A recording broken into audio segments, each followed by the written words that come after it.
19h45, Labari Info Soir. Monsieur, dames, bonsoir et bienvenue à cette nouvelle session d'information du samedi 15 janvier 2022, 19h45, que nous débutons avec ces communiqués de presse du bureau du syndicat autonome de l'enseignement supérieur public à SINASIP Niger.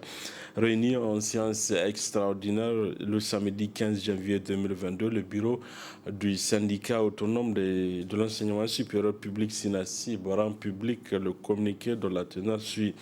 Le Mali, terre de rencontre, terre de dialogue, terre de métissage, terre d'empire, s'étendant de l'Atlantique aux confins du Sahara du 8e siècle au 16e siècle, comme l'avait écrit Choguel Maïga et Isiaka Singare dans leur ouvrage Les rébellions au nord Mali. Paris en 2018 est devenu le théâtre d'une instabilité liée à la récurrence des crises diverses.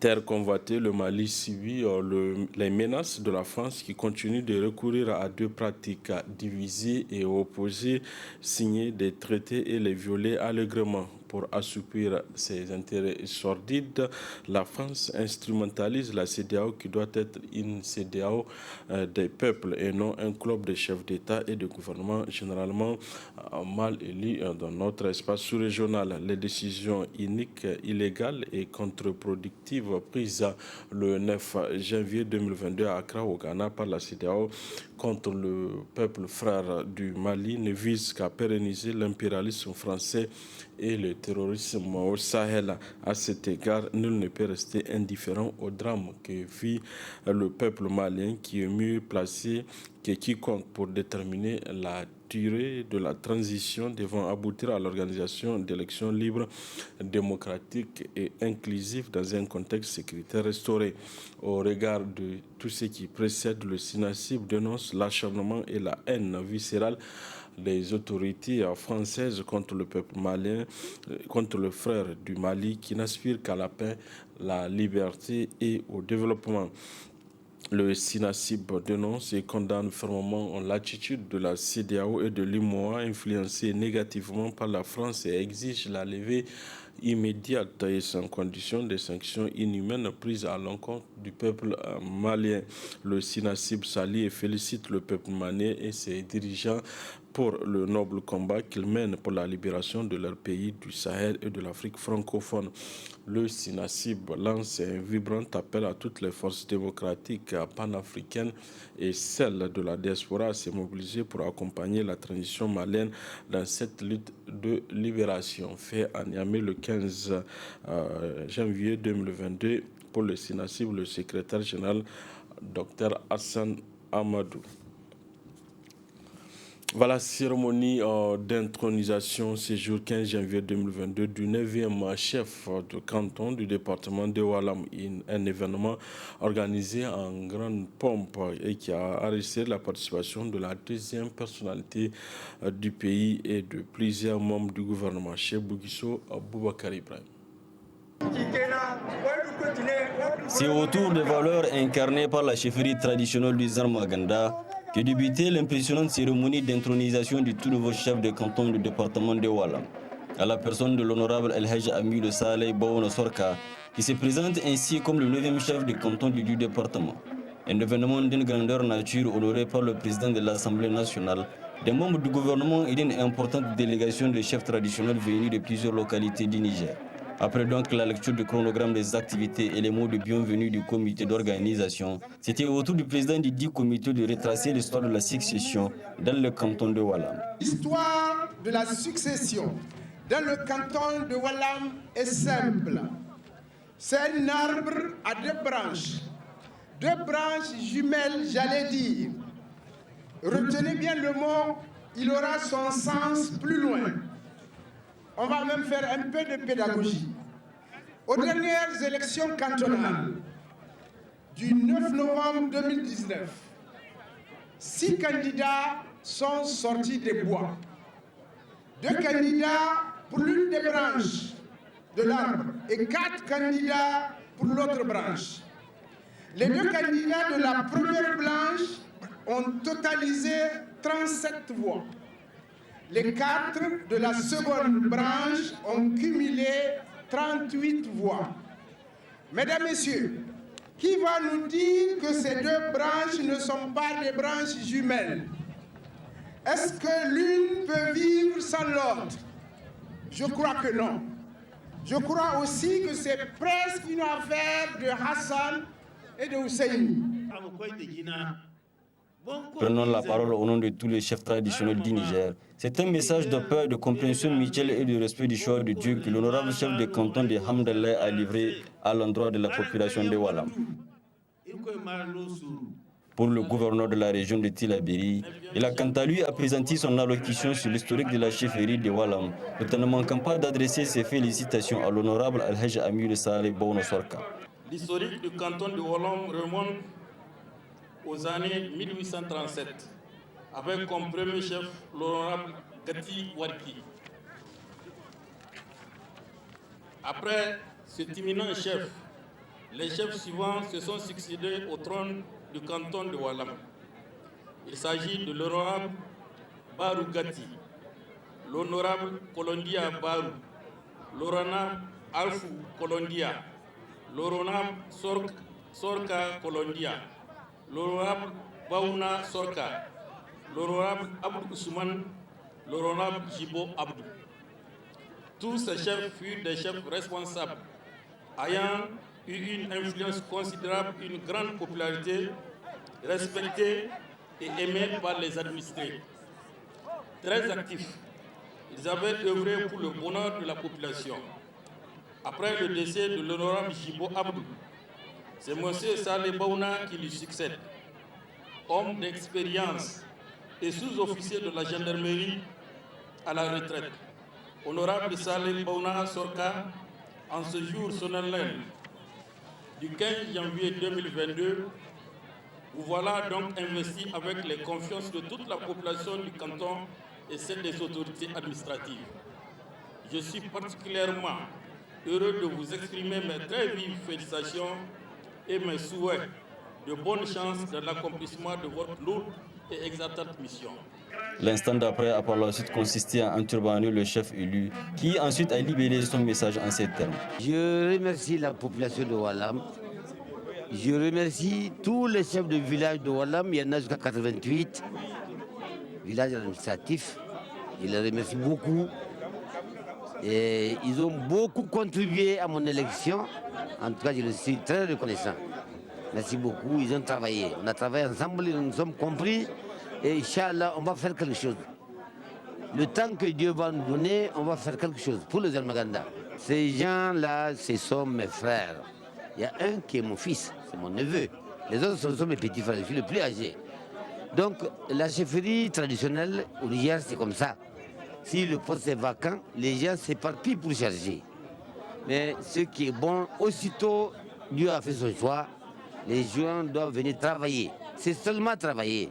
Il est à rappeler que l'événement était également empreint d'autant d'animation culturelle qui n'a pas laissé les filles et fils du terroir indifférents.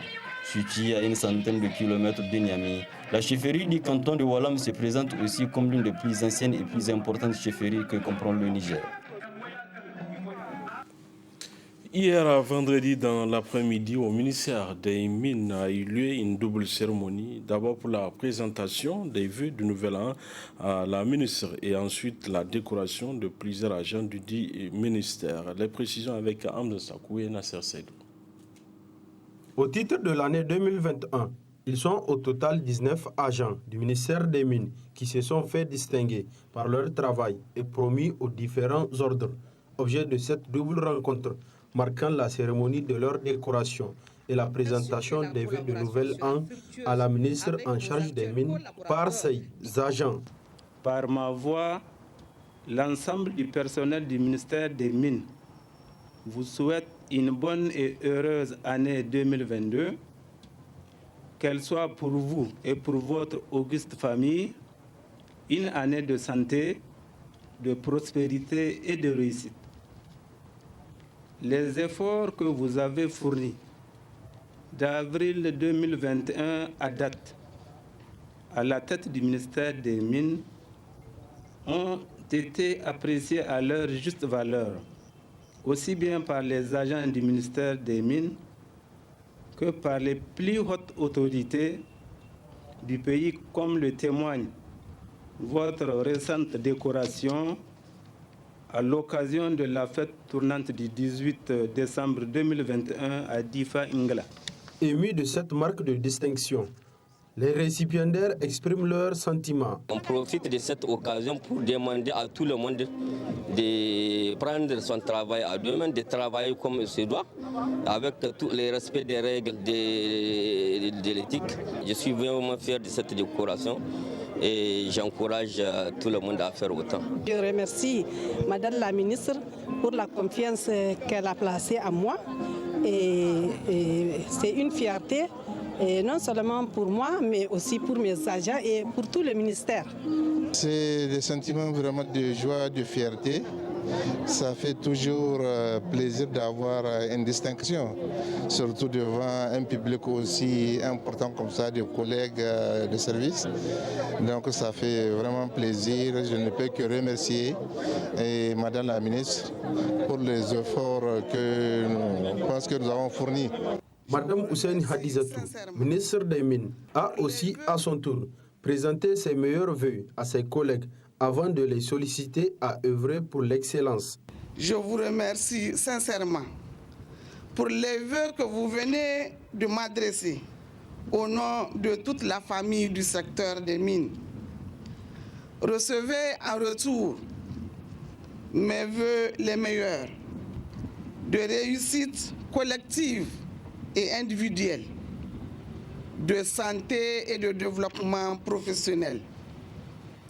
À travers vous, j'associe tout le personnel, nos partenaires, ainsi que vos familles respectives.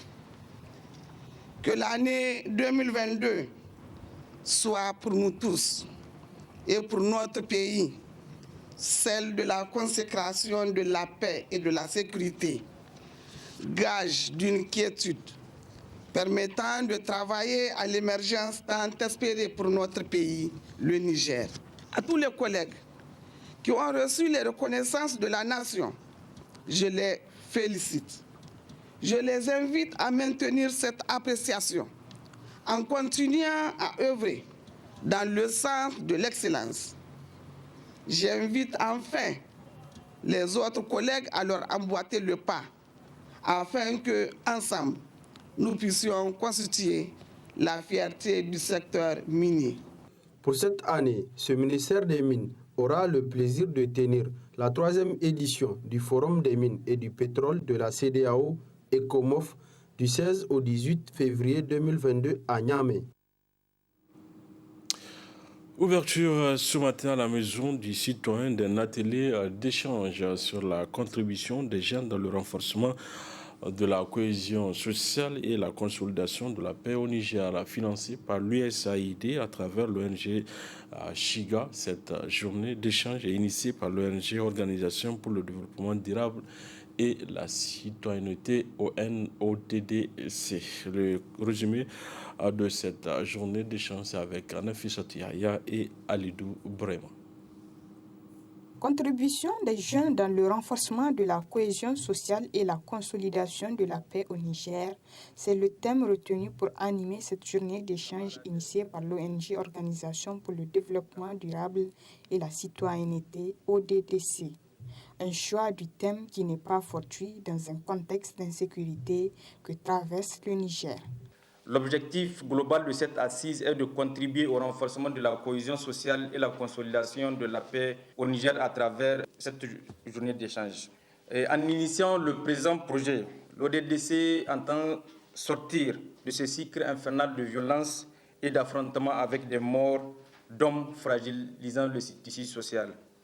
L'ODDC saisira aussi cette opportunité pour renforcer les capacités des jeunes leaders sur l'extrémisme violent, les techniques de négociation et la gestion non violente des conflits, pour les préparer ainsi à jouer le rôle qui est de leur dans le renforcement de la cohésion sociale et la consolidation de la paix au Niger. Depuis sa création en 2018, l'ONG ODDC s'est fixé plusieurs objectifs. L'ONG ODDC est une jeune structure créée en janvier 2018 regroupant en son sein des étudiants en fin de cycle avec un esprit de leadership avéré en association. Cette organisation est dirigée au niveau national par une coordination nationale avec des représentations dans les 8 régions du Niger. Elle a pour objectif général de contribuer au développement durable du Niger à travers la promotion de la démocratie, la culture de la paix et une citoyenneté responsable. Spécifiquement, elle vise, entre autres, œuvrer pour l'enracinement des valeurs de la démocratie en vue de l'avènement d'une société juste et équitable. Contribuer à la consolidation de la paix à travers des actions de formation et de sensibilisation.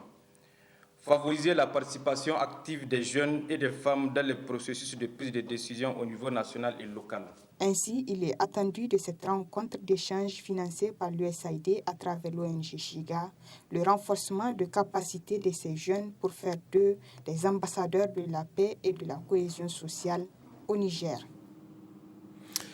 Voilà, c'est Publi Reportage à présent. C'est pour vous faire découvrir une nouvelle ONG dénommée LADA. ONG LADA est une ONG de bienfaisance qui viendra contribuer à alléger les souffrances des populations vulnérables du Niger à travers l'entraide. L'ONG LADA est l'idée de certains de nos compatriotes de la diaspora. Très bonne réception à vous. L'ADA est une ONG lancée en juin 2019 après sa reconnaissance par arrêté numéro 0023/MI/SPD/ACR/DGA/DLP à l'initiative de la diaspora nigérienne désireuse d'apporter sa contribution au mieux vivre des Nigériens, particulièrement des populations les plus vulnérables. De l'éducation au partage du savoir et du faire savoir, en passant par l'environnement, l'agriculture, le changement climatique, les femmes, la jeunesse ainsi que le capital humain et le renforcement des capacités, l'ADA embrasse tous les secteurs, tous les domaines mobilisables pour le bien-être des populations nigériennes. Nous sommes partis du constat que la diaspora nigérienne est un excellent jugement d'expérience et de ressources financières que nous pouvons mobiliser pour le développement socio-économique et culturel du Niger, surtout en matière de dissémination des technologies, des bonnes pratiques traditionnelles, modernes, issues des progrès scientifiques et technologiques. Ce savoir-faire de la diaspora et ses moyens peuvent également être mobilisés pour la mise en œuvre des actions de développement durable et la satisfaction des besoins humains essentiels tels que l'eau, la santé, l'éducation, l'énergie, sans oublier la question non moins importante de la promotion du changement climatique. À l'ADA, la promotion de la solidarité et du partage, valeur essentielle de notre société, n'est pas une simple profession de foi. La défense de ces principales valeurs se traduit par les actions concrètes. À peine créée, l'ONG a ainsi inauguré dès juin 2019 une mini-adduction d'eau potable de l'Elei dans le département de Saï. Longtemps attendu par les populations, le nouveau château de l'ADA a apporté l'eau potable à près de 5000 personnes. Une action salvatrice de ce genre ne peut être qu'un remerciement. Un remerciement accompagné surtout d'encouragement qui consisterait à aller de l'avant. Vraiment, nous disons merci à l'ONG LADA. La gestion de ce don de ce bien ne peut être faite qu'à travers un comité de gestion, comme ça s'est fait partout ailleurs. Même sentiment de grande satisfaction chez les citoyens de l'Elei. À travers la mise en place de la mini-adduction d'eau potable, l'ADA a soulagé les femmes et les jeunes filles de puissantes corvées et fait reculer considérablement le nombre des maladies hydriques.